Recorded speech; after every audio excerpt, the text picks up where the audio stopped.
Hey guys, this is episode 1 of my energy videos and how much it cost me to run my fish setups separately. So as of right now, I have the results on the whole cichlid freshwater aquaponics system, and basically I retrieved this information from a kilowatt tester that you can basically rent from most of your power companies.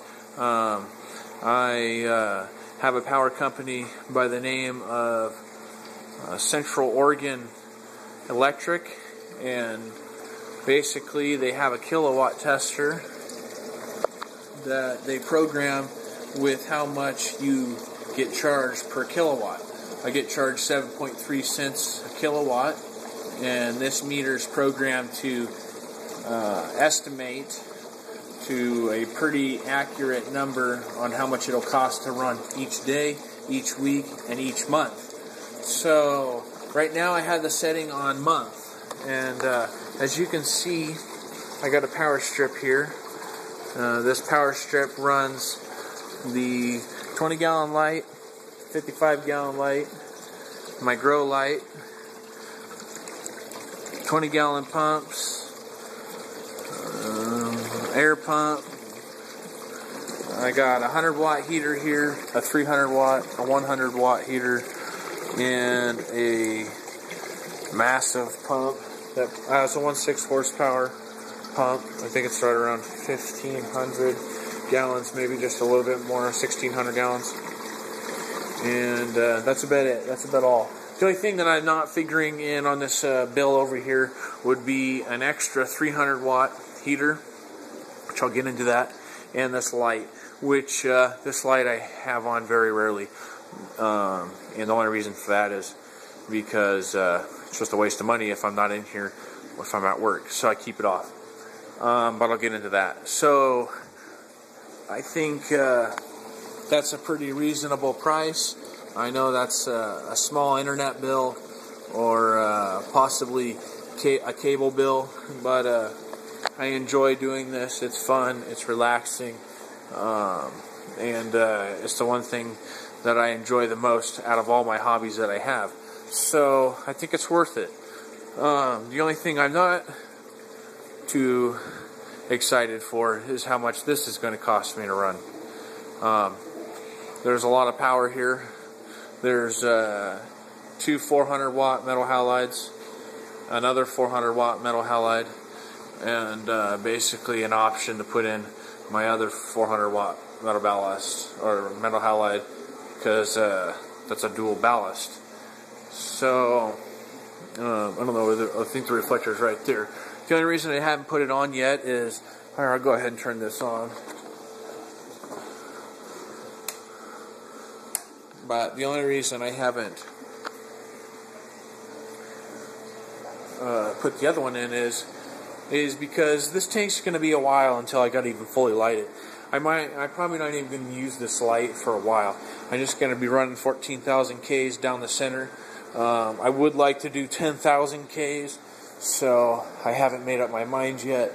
I know 10,000 K is going to grow better, but the difference between a 10,000 and a 14,000 Kelvin, from what I understand and what I've done research-wise, is it's only about a 5 to 10% loss in growth, and the effects of getting basically a more colorful coral out of a 14,000 K bulb is a lot better when you go to switch them over to like a 20,000 K bulb, which is something that I'll have right here, a 400-watt 20,000 K, which isn't going to do much growing, say the least. I'm not too familiar with how much growth it does. All I know is that it does bring out the colors really well, and basically speeds along the process of their color.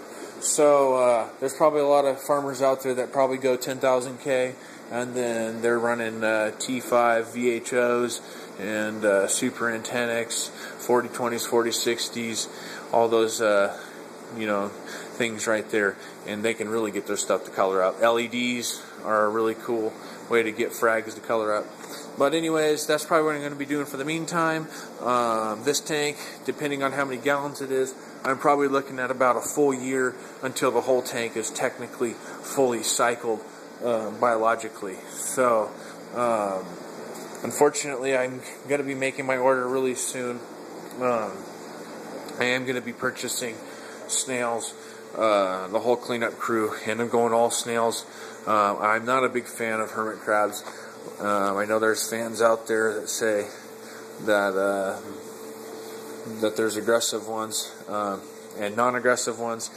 You know, I've had them both. They're both a nuisance, and I know they eat a lot of algae, but this is going to be a bottomless tank, so there's not going to be a lot of areas to where they can crawl around and clean. They'll only be able to clean the lower half, and I would just rather like going with snails. So my next video, when I get a chance, I'll post a link in the bottom of this video about how much it costs to run my saltwater system. I will be moving my kilowatt tester over from my freshwater system and getting the results for this system that I have here, which I am real excited for. Oh yeah, and also one other thing, I got my lights for my 13 gallon are running on this cichlid system too, and my dehumidifier. So there's quite a bit of power here. Not too much, but enough. And also remember, it's winter time, so it's about 66 degrees in here. Normally, if it was winter time, somewhere around 50. So that price can vary very quickly. With this system running, this is going to be pumping out 80 watts, or not 80 watts, around 1200 watts of heat from the light system, or 1600, and you know, that's quite a bit of heat. Plus you got the heat of the water being 80 degrees, and hopefully the dehumidifier will be able to keep up. But yeah, that's all I got, guys. I'll be posting a video of that shortly, and hopefully next video will be all my supplies that are for my RO unit, and we will begin to start making RO. And as soon as that barrel's full, it'll fill this up, and I'm going to count the barrels. There's 55 gallons right here. Fill it up, 55 gallons. Open up the valve and let it fill up until I have my water at the right level. So stay tuned for that video. Look forward to your guys' comments. Thanks for all the new subscribers. I'll keep updating you guys. You guys keep liking my videos. Alright, see you guys.